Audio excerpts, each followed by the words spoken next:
السلام عليكم ورحمة الله وبركاته. النهاردة هنعمل بط بالبرتقال. هنجيب بطاية ونغسلها كويس وهنتبلها بالملح والفلفل والبصل ونعمل فيها فتحات ونحشيها بالبصل والفلفل عشان تتبل كويس.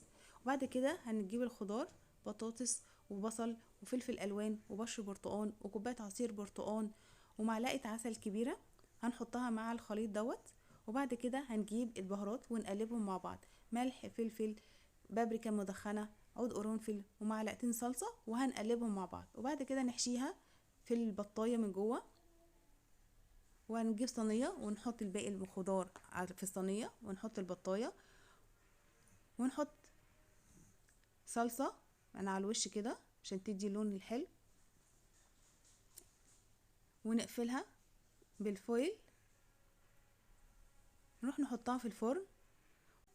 يلا بينا نعمل الرز بالشعرية. هنجيب الشعرية ونحمرها مع حتة زبدة ونضيف عليها الرز ونقلبهم كويس.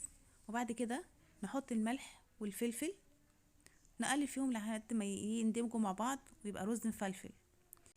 هنعمل الملوخية، هنجيب الشوربة ونحط معلقة توم ومعلقة كزبرة ونحط الملوخية ومعاها معلقة كربوناتو صغيرة، وهنقلبها وهنحمر التوم والكزبرة ونحمرهم كويس ونحطهم على الملوخية.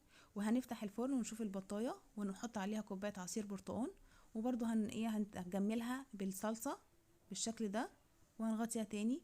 وبعد كده هتطلع متحمرة مع رز والملوخية والبتنجان، وبألف هنا وشفا.